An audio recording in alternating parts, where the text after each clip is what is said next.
오늘 우리가 살펴볼 말씀은 사무엘상 15장 22절입니다. 사무엘상 15장 22절 제가 봉독하겠습니다.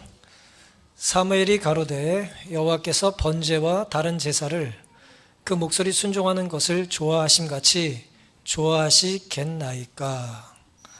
순종이 제사보다 낫고 듣는 것이 수양의 기름보다 나으니. 이 말씀을 이제 처음 들으시는 분 거의 계시지 않겠지만, 하나님께서 이제 사무엘을 통해서 사울에게 이제 해주신 말씀인데요. 이스라엘 백성들과 오랜 동안에 이제 사이가 좋지 않았던 이제 아말렉 족속을 하나님께서 진멸하라고 이제 명령하시는 내용이 되겠습니다. 이 말씀의 배경은 이제 그들을 진멸하라고 하나님께서 하셨는데, 사무엘상 15장 3절에 의하면 지금 가서 아말렉을 쳐서 그들의 모든 소유를 남기지 말고 진멸하되 그랬어요. 모든 소유를 남기지 말고 진멸하되, 구체적으로 이렇게 나열하셨습니다. 남녀와 소아와 젖먹는 아이와 우양과 약대와 나귀를 죽이라 하셨나이다. 이게 좀 끔찍스러운 이제 명령이긴 합니다만은, 한마디로 말씀드리면 아말렉과 관계된 생명체를 다 어떻게 하라는 거예요? 다 이제 어쨌든 멸하라라고 하는 것입니다. 하나님께서 아말렉을 진멸하라고 명령하신 이유가 있겠어요? 없겠어요? 이유가 있습니다. 2절에 보시면, 사무엘상 15장 2절에 보시면 그 이유를 이렇게 말씀하셨어요. 만군의 여호와께서 이같이 말씀하시기를 아말렉이 이스라엘에게 행한 일, 곧 애굽에서 나올 때에 길에서 대적한 일을 내가 추억하노니 그랬습니다. 지금 왕정시대 아니에요? 이제 왕정시대가 됐는데, 출애굽 당시의 일, 거의 한 500년쯤 전의 일, 400년 넘게 이전 일을 하나님께서 뭐하고 계세요? 기억하고 계세요. 요즘 말로 뒤끝이 장렬하십니다. 400년, 500년 전의 이야기를 하나님이 기억하시면서 뭐라고 말씀하세요? 아말렉이 이스라엘에게 행한 일, 곧 애굽에서 나올 때에 길에서 대적한 일을 나는 잊지 않고 있다는 말씀을 하셨습니다. 그 배경은 신명기 25장에 이제 기록이 되어 있는데요. 25장 18절부터 몇 절을 제가 읽겠습니다. 곧 그들이 너를 길에서 만나, 아말렉이 이스라엘을 길에서 만나 너희가 피곤할 때, 내가 피곤할 때에 내 뒤에 떨어진 약한 자들을 쳤고 하나님을 두려워하지 아니하였느니라. 그러므로 너 하나님 여호와께서 내게 기업으로 주사 차지하게 하시는 땅에서 내 하나님 여호와께서 사방에 있는 모든 적군으로부터 내게 안식을 주실 때에 너는 천하에서 아말렉에 대한 기억을 지워버리라. 너는 잊지 말지니라 그랬습니다. 기억을 지워버리란 말, 잊지 말라는 얘기는 뭐예요? 다시는 아말렉이라고 하는 사람들로 인하여 너희들이 힘든 일이 없도록 그들을 다 심판하라는 그런 말씀이 되는 것입니다. 오래전 아말렉이 이스라엘이 출애굽할 때 했던 일이 뭐냐 하면은, 이스라엘 백성들이 출애굽 광야길을 행하고 있을 때에 이 호전적인 이 사람들이, 이스라엘 백성들이 매우 지쳐 있고 그들은 전쟁에 대해서 모르잖아요.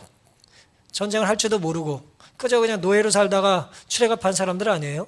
전혀 무방비 상태, 특별히 노약자들, 후미에 뒤처져 있는 그 뒤에 있는 그 연약한 사람들을 너희가 피곤할 때 너의 뒤에 떨어진 약한 자들을 쳤다 그랬어요. 치는데 이유가 있어요, 없어요? 이유가 없어요. 아무 이유 없이 그들을 괴롭힌 거예요. 이제 그들을 괴롭힌 것이죠. 이스라엘이 뭐 잘못한 게 아니에요. 그냥 저 약한 놈들 가서 좀 골탕 먹이고 싶은 것입니다. 그리고 이어진 하나님의 말씀은 뭐냐면, 그런 행위는 누구를 두려워하지 않는 거라고요? 하나님을 두려워하지 않는 것이다 라고 하는 것입니다. 출애굽을 계획하신 분이 누굽니까? 하나님이시죠. 광야로 인도하신 분이 누구예요? 하나님이죠. 그럼 하나님의 인도하심 행렬 따라 가는 사람들을 뒤에서 괴롭히는 건 누굴 대적한 거예요? 하나님을 대적한 것입니다. 그래서 하나님께서 내가 그 일을 기억하고 있다는 말씀을 하셨어요. 사실 아말렉에 대하여 하나님께서 이렇게 이제 출애굽 당시에 그들의 나쁜 행동을 인하여 그들을 진멸하라고 하는 명령을 하셨어요. 그때부터 이제 하셨는데, 여호수아에게 출애굽기 14장 17절 14절에 여호수아에게 이제 하셨고, 바락과 기드온의 사사기 5장에도 하셨고, 사울과 사무엘에게 사무엘상 15장에 하시고 지금 이거 하고 계시고요. 이후 사무엘상 27장에는 다윗에게도 하셨고요. 드디어 이 모든 명령이 역대상 4장 42절 43절에 가서야 시몬의 아들들에 의해서 아말렉이 이제 다 진멸하게 됩니다. 누군가 이 말씀을 문자적으로 다 순종했더라면 이렇게 이어지지 않았겠죠. 하지만 계속해서 이제 부분적으로만 순종했기 때문에 이 하나님의 이 명령이 이루어지는 일이 지체됐던 것이죠. 하나님께서는 아무 이유 없이 명령하시는 분이 아닙니다. 맞습니까? 하나님께서 우리에게 무엇인가 좋은 것을 명령하실 때, 혹은 우리가 싫은 것을 명령하실 때 이유가 있을까요, 없을까요? 하나님께 이유가 없는 일은 없어요. 하나님께 이유가 있습니다. 그리고 때로는 친절하시게 명령하시면서 설명을 덧붙여 주시기도 해요. 오늘 본문처럼. 그들을 치라. 그 이유는 뭐다? 이유는 뭐니까 치라. 설명을 덧붙여 주시기도 해요. 먼저 설명하시기도 하고 바로 직후에 설명하시기도 해요. 하지만 매번 다 설명해 주실까요? 결코 그렇지 않습니다. 매번 다 절대 설명해 주시지 않아요. 무슨 말씀이냐면 하나님이 우리에게 무엇인가를 요구하시거나 명령하실 때에 그 이유를 덧붙여 설명해 주지 않으실 때도 많아요. 하지만 우리가 그 이유를 언제 깨달을까요? 순종한 이후에는 깨닫겠죠. 아, 이래서 이렇게 하라고 하셨구나 라고 이제 직후에 깨달을 수도 있고 언젠가는 깨닫는 거예요. 순종하다 보면. 어떤 명령은 순종하기 전까지는 따라서 그 이유를 절대 알 수가 없습니다. 왜 이걸 하라고 하셨는지는 순종하기 전에는 알 수가 없는 것입니다. 근데 오늘 본문에 등장하는 이제 사울은 하나님의 명령을 순종하는 대신에 자기의 판단을 따랐습니다. 모든 소유를 남기지 말고 다 진멸하라고 그랬는데, 사람이든 짐승이든 다 진멸하라고 그랬는데 사울이 그렇게 하지 않았어요. 사무엘상 15장 7절부터 보면 이렇게 기록되어 있습니다. 사울이 하윌라에서부터 애굽 앞술에 이르기까지 아말렉 사람을 쳤어요. 순종했습니까? 예, 여기 순종했어요. 8절 아말렉 사람의 왕 아각을 사로잡고 칼날로 그 모든 백성을 진멸했어요. 순종했습니까? 순종했습니다. 9절 사울과 백성이 아각과 그 양과 소의 가장 좋은 것 또는 기름진 것과 어린 양과 모든 좋은 것을 뭐 했어요? 남기고. 순종했어요? 순종하지 않았어요? 순종하지 않았어요. 앞에 두 가지는 순종했고 나머지는 순종하지 않았습니다. 진명키를 즐겨 아니하고. 굉장히 의미 있는 표현이에요. 하나님의 명령에 순종하는 것을 즐겨하지 않았다는 얘기죠. 가치 없고 낮은 것은 진멸했다고 그랬어요. 하나님이 하라고 하는 것 중에 내 생각에 맞은 것은 순종하고 내 생각과 다른 것은 뭐예요? 순종하지 않았습니다.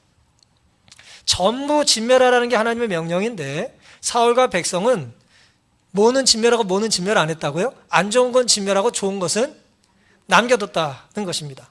언뜻 모두 죽이라 라고 하는 명령보다는 그래도 선별해서 살리는 것이 낫지 않아요? 어떻습니까? 그냥 선뜻 듣기에 너희가 정령 죽으리라는 말이 좋아요? 결코 죽지 않을 거라는 말이 좋아요? 뭐 이게 어떻게 됐든지 안 죽는 게 좋다고 느껴지지 않습니까? 선악과를 먹으면 정령 죽겠다는 하나님 말씀보다는 절대 죽지 않을 거야, 결코 죽지 않을 거야 라는 말이 당장 듣기엔 달콤하죠? 양이나 소, 고대사회는 이게 모든 재산을 나타내는데요. 이 짐승을 갖고 있으면 뭐가 좋습니까? 이 짐승들은 풀을 먹고 우유를 줘요. 신기하죠? 우유를 줍니다. 또 뭐예요? 또 털을 우리에게 줘요.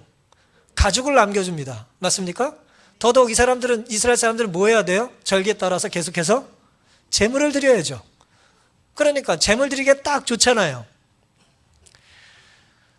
그리고 진멸하라고 하는 얘기는 사실 뭡니까? 다시는 이스라엘 백성들을 괴롭히지 못하도록 아예 다 싹을 자르라는 얘기잖아요. 근데 어린 양들이 뭔 위협이 되겠어요? 양들이 들이받나?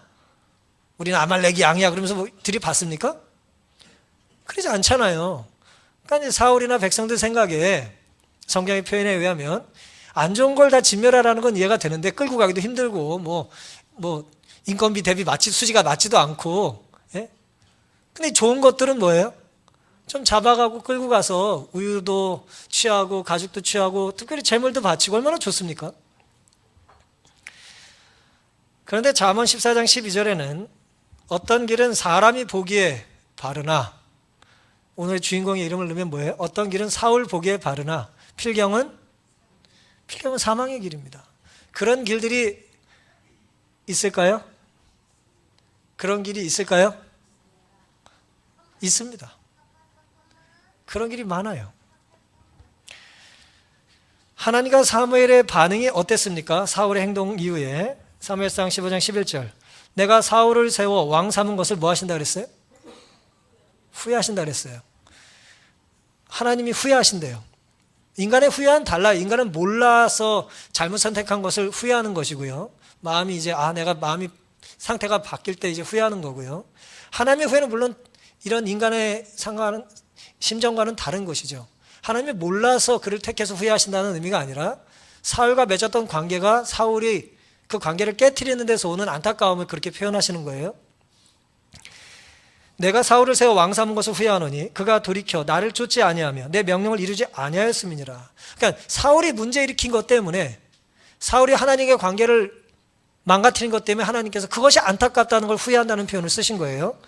사무엘이 근심하여 온 밤을 여호와께 부르짖으니라 그랬어요. 사고를 누가 쳤어요?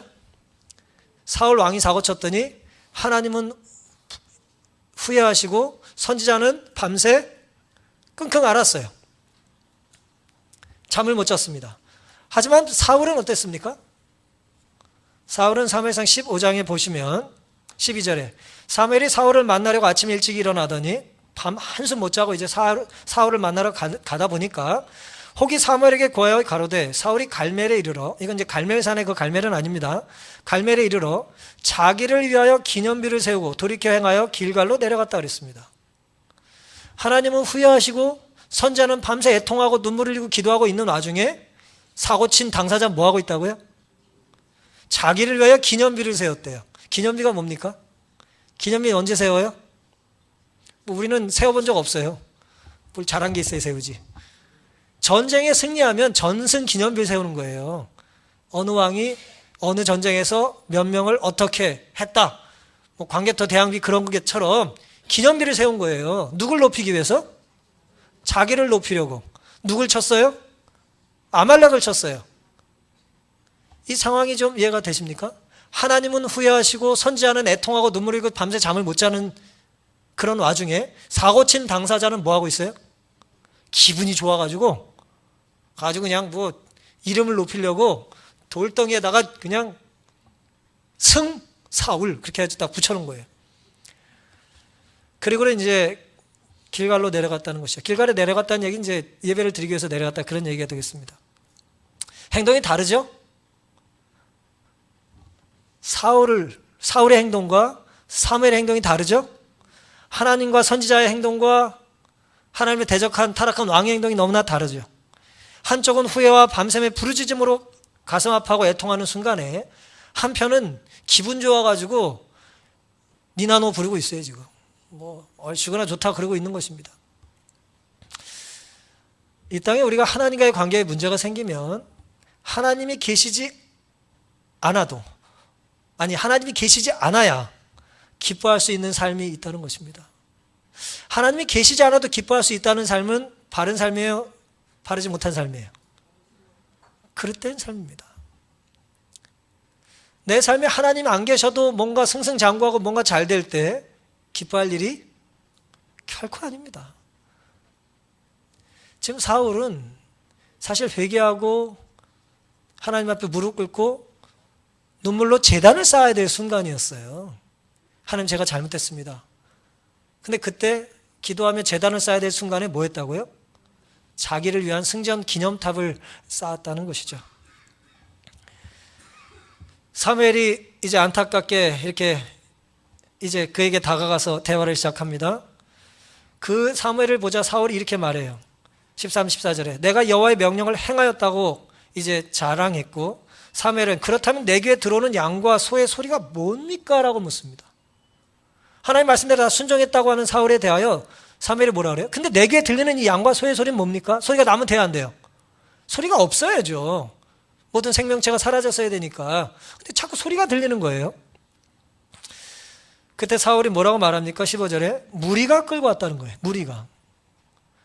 백성이 제사하러 가장 좋은 짐승을 남겼을 뿐이라는 거죠. 그리고 그 외의 모든 것은 우리가 진멸했다고 이제 이야기를 합니다.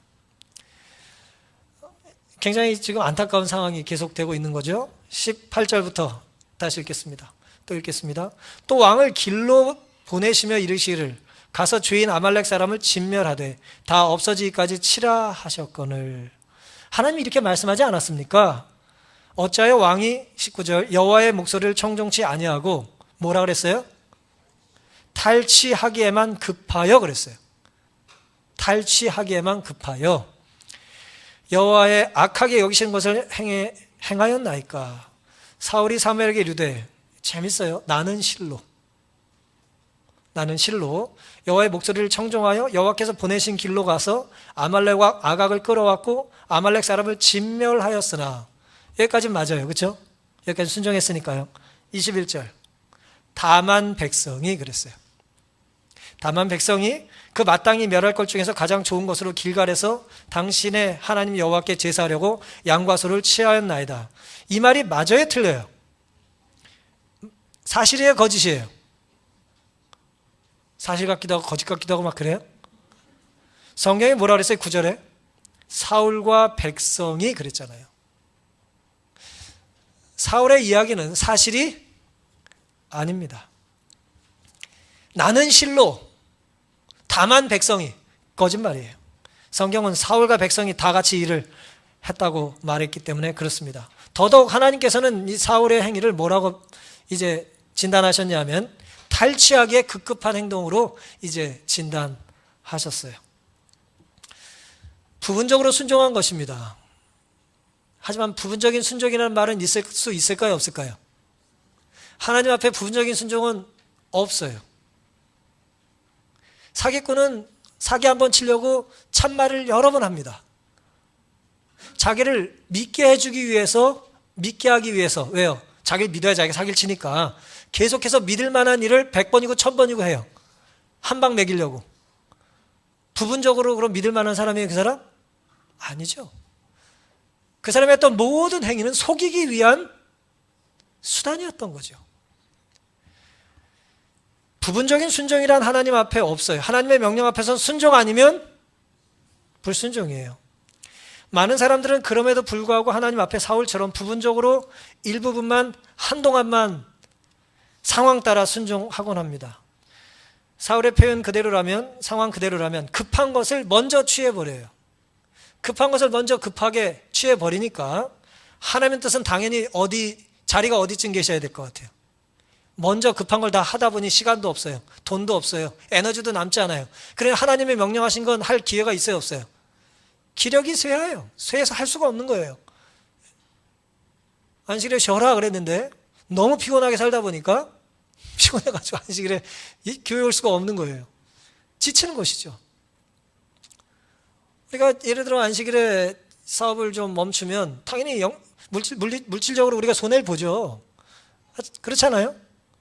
그걸 말해 뭐 하겠어요. 당연히 손해를 보죠. 하지만 그래도 쉬라는 거예요. 하나님 말씀은. 하지만 우리는 이제 연약하여 우리가 그런 이제 용단을 잘 내리질 못하는 것이죠. 두려운 일은 뭐냐 하면 사울처럼 탈취하기에 급하다는 얘기는 뭐냐 하면 하나님이 하라는 건 안 하고 하라는 걸 안 하면서 딴 걸 하는 일에 매우 분주하게 산다는 거예요. 그러니까 우리가 매우 열심히 사는데, 최선을 다해 사는데, 땀을 흘리고 잠 안 자고 그러고 사는데 그 일 왜 열심히 하냐라고 물으면 대답할 말이 궁색한 것입니다. 왜냐하면 하나님이 하라고 한 일이 아니기 때문에 그런 것입니다. 회개해야 될 순간에 사울은 백성들에게 책임을 전가시켜요. 나는 실로, 다만 백성이 그랬다는 거예요. 나는 실로 순종했지만 다만 백성이 그랬다는 것이죠. 에덴에 살던 아담과 하와부터 범죄한 직후의 인간들의 반응은 똑같아요. 이건 죄인들의 루틴, 이건 완전 패턴이에요. 죄 지면 사람은 뭐예요? 회개 안 하고 뭐합니까? 핑계거리를 찾습니다. 희생양을 찾아요. 변명거리가 또 보여요, 안 보여요? 지나가요, 내 앞에. 늘 지나가요, 변명거리가. 예? 저도 오늘 아침에 냉동실에 뭐 열다가 그냥 톡을 하나 또 열리면서 그냥 떨어져가지고 애들 있으면 애들한테 화를 내겠는데 애들이 없어가지고 그 찹쌀가루인가 뭐 다 떨어뜨려가지고 제가 아침에 청소하느라고 그냥 혼자 씩씩거렸어요. 화장하고 있는 집사람한테 이거 뭐야 그냥 뭐긴 뭐해 제가 잘못해가지고 떨어뜨려 놓고는. 예. 항상 핑계거리를 찾는 거죠. 왜 거기다 그걸 놨냐 이거예요. 그렇죠? 왜 안 치웠냐 이거예요. 뭐 뚜껑 딱 똑바로 닫아놓지 뭐 아니면 비닐에 넣어놔야지 이게 뭐 안 깨지지 않겠냐 또 뭐 얼마나 또 머리가 좋아지는지 몰라요. 죄를 계획할 때는. 인간은 죄를 짓고 회개하지 않고 회개할 기회를 대부분 상실해버려요. 패턴입니다. 죄의 패턴이에요. 죄인의 패턴이에요. 부정하고 변명하고 정가하고 핑계를 삼습니다. 그때 사무엘은 흔들리지 않고 엄중하게 이렇게 선언해요. 22절. 사무엘이 가로되 여호와께서 번제와 다른 제사를 그 목소리 순종하는 것을 좋아하신 같이 좋아하시겠나이까? 좋아한다는 거예요? 안 좋아하신다는 거예요? 하나님 그런 거 좋아하시지 않는다는 거예요. 순종이 제사보다 낫고 듣는 것이 수양의 기름보다 나으니 그랬어요. 오늘 설교의 제목입니다. 순종이 제사보다 낫다. 하나님은 번제물보다 수양의 기름보다 하나님께 순종하는 사람을 더 귀하게 보십니다. 맞습니까? 하나님은 여러분이 가지고 오는 어떤 물질 때문에 여러분을 귀하게 여기시는 것이 아니라 그거라도 가지고 오겠다는 순종하는 마음을 귀하게 여기시는 거예요. 하나님은 언제나 재물보다 순종하는 사람을 더 좋아하세요. 아니 당연히 맞죠. 금과 은과 천하 만물 중에 하나님께 아닌 게 없어요. 다 하나님 거예요. 맞습니까? 대답을 안 하세요? 다 하나님 거예요. 근데 하나님께 속했다는 걸 잘 인정을 아주 하는 걸 굉장히 비싼 짓 하는 존재가 사람이에요. 마치 내 마음은 내 것처럼 하나님 걸 가지고 하나님께 가져다 드리면서도 자꾸 뭐라 그래요? 이거 좋은 겁니다 하나님. 뭐 남한테 드리는 거 아닙니다. 뭐 제가 예를 들어 무슨 10,000원 주고 두부 좀 사오라 그랬더니 우리 아이가 두부 사갖고 와서 뭐라고 하는 격이에요? 이 두부 이거 보통 두부 아닙니다 이거. 그 돈 누가 줬어요?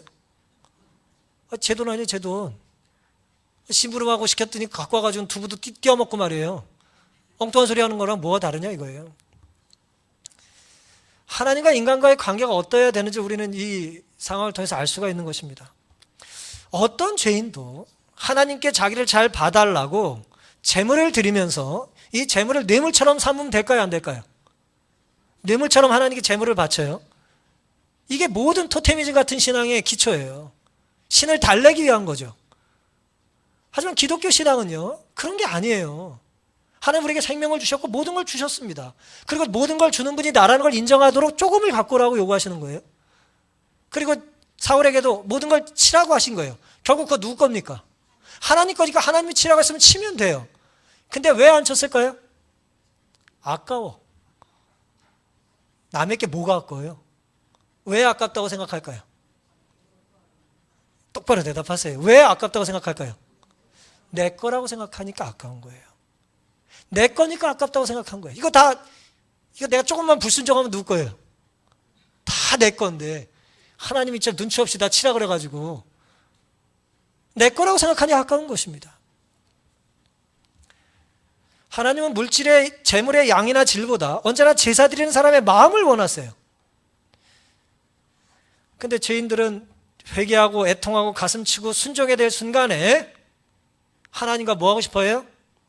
거래를 하고 싶어하는 것입니다. 갈라디아 6장 7절에 스스로 속이지 쉬운 번역이에요. 스스로 속이지 마십시오. 하나님을 속일 수는 없습니다. 개역 번역엔 만홀히 여김을 하나님은 당하시지 않는다고 그랬어요. 사람이 무엇으로 심든지 그대로 거둘 거라고 그랬어요. 이 말씀의 뜻이 뭐예요? 스스로 속이지 말라는 얘기는 뭐예요? 하나님을 속일 수 있다는 생각으로 스스로 거짓말하거나 속이지 말라는 거예요. 자기 체면하지 말라는 거예요. 하나님이 용서해 주시고 우리를 긍휼히 여기고 사랑하시는 것과 내가 신을, 하나님을, 절대자를 속일 수 있다고 하는 건 전혀 다른 문제입니다. 우리가 죄를 져도 하나님 우리를 용서하시죠. 우리가 회개할 때. 그것과 내가 하나님을 속일 수 있다고 하는 생각으로 스스로 속이지 말라는 거예요. 그건 어리석은 생각이라는 거예요. 하나님은 속임을 당하지 않으세요. 다만 백성이 오직 그걸 다 엉터리라는 거예요. 사울의 거짓말 하나님은 다 아세요. 꿰뚫고 보십니다. 다 잘 취하는데 급급하다는 걸 하나님은 아세요. 지금 사울은 이렇게 대꾸하는 거예요. 나는 하나님께 헌신하려고. 뭐 하려고요? 재물을 바치려고. 하나님께 헌신하겠다고 양과 소의 좋은 것들을 좀 남겨둔 거예요. 이 말은 무슨 뜻이냐? 하나님께 헌신하기 위해서 하나님의 말씀을 어길 수밖에 없지 않습니까? 라는 말 같지도 않은 반응을 하고 있는 것입니다. 이 말의 의미는 많은 경우에 우리가 하나님의 말씀을 어기지 않으면 헌신을 못할 것 같은 거예요. 헌신할 것도 없는데 헌신을 해야겠고, 하나님의 말씀은 이건데 이거를 뭐 해야 된다고요? 말씀대로 살면 드릴 게 없다는 거죠. 다 진멸하라니 다 진멸하면 드릴 게 없잖아요. 그때 하나님이 원하시는 게 뭘까요? 다 진멸하는 순종하는 마음을 하나님이 원하시는 거예요. 근데 엉터리 같은 얘기를 자꾸 하는 것입니다. 극단적인 사울의 반응은 하나님께 더 좋은 것을 더 많이 드리려니 아주 조금, 아주 작게 어기는 건 괜찮지 않겠습니까? 라는 것입니다. 탈무드에는 이런 얘기가 있어요. 하나의 율법을 어기는 것으로 또 다른 율법을 실천하는 것은 금지된다는 거예요. 뭐 말을 좀 어렵게 써놨는데 쉽게 말하면 이겁니다. 도둑질을 하는 건 하면 돼야 안 돼요?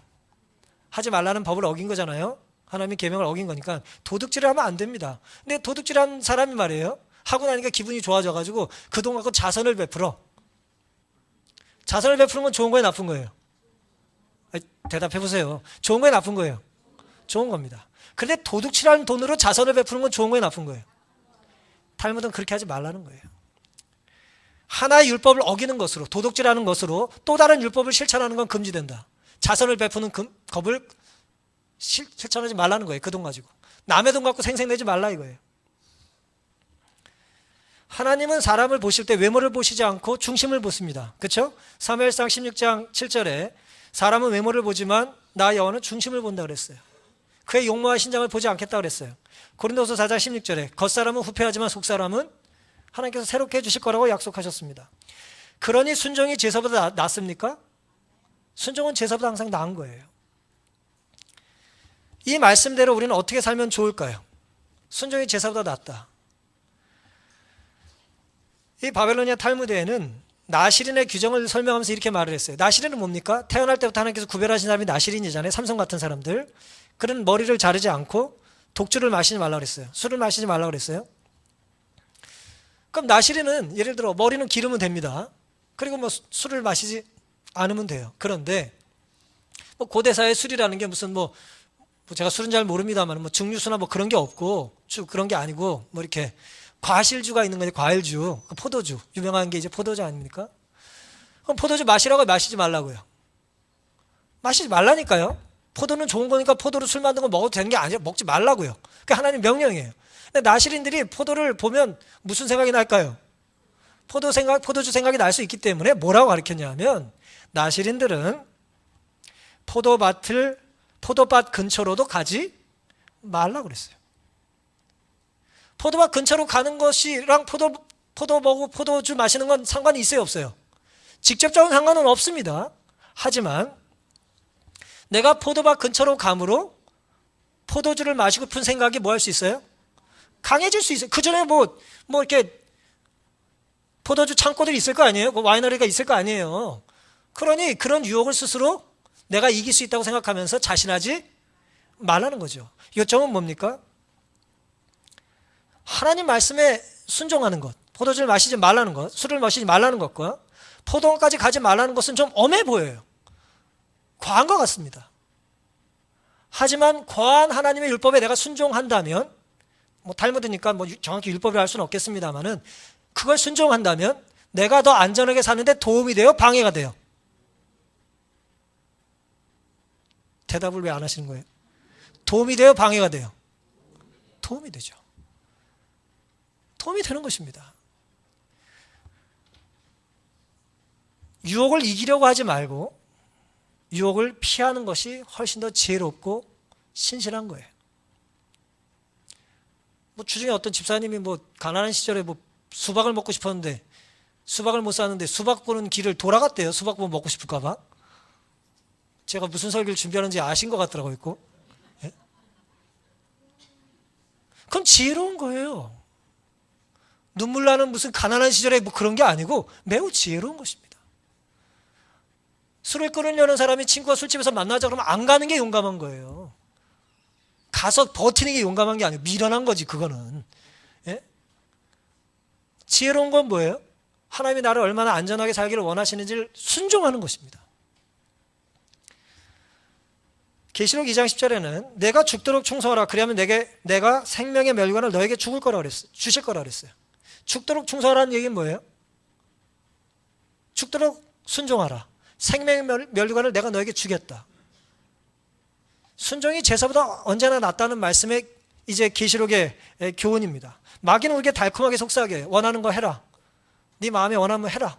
남이 뭐라 그래 네가 원하는 대로 하라는 거예요. 하지만 말씀 우리에게 뭐라 그래요? 네가 원하는 대로 하지 말고 하나님 명령하신 대로 살라는 거예요. 필경 마귀의 제안 따라 살면, 유혹 따라 살면 어떻게 되겠습니까? 사망의 길입니다. 어떤 길은 사람이 보기에 바르나 필경은 사망의 길이에요. 하지만 하나님 말씀대로 살다 보면 죽도록 충성하고 미련스럽게 살았어요. 그랬더니 어떻게 됐어요? 죽었어요. 하지만 그 죽음의 길이 어떤 길입니까? 생명의 멸관을 얻게 되는 문이 열리는 길입니다. 지시를 받고 하는 사람이 지시를 받지 않았는데도 자발적으로 하는 사람보다 더 훌륭하다. 이 바벨로니아 탈무드에 있는 내용이에요. 굉장히 흥미로운 얘기죠. 지시를 받고 어떤 사람이 의무감에서 무엇인가 순종해요. 그런데 그 사람이 지시를 받지도 않았는데도 자발적으로 하는 사람보다 더 훌륭하답니다. 이해가 가세요? 보통은 어떻게 됩니까? 지시도 안 받았는데 자발적으로 하는 사람이 더 훌륭한 것처럼 생각하잖아요. 그런데 왜 탈무드는 그렇게 이야기를 할까요? 왜 자발적인 행위를 타의적인 행동보다 더 훌륭하다고 말하지 않았냐 이거예요. 왜 의무감에서 행동하는 사람을 이렇게 높이 평가했을까요? 이거 잘 들으세요. 이것도 잘못 듣고 가셔가지고 또 이상한 설교했다고 그러지 마시고. 여러분 잘 생각해 보세요. 자발적으로 실천하는 사람들은 굉장히 매력있고 좋은 것이긴 합니다만은 지속성과 일관성이 매우 떨어져요.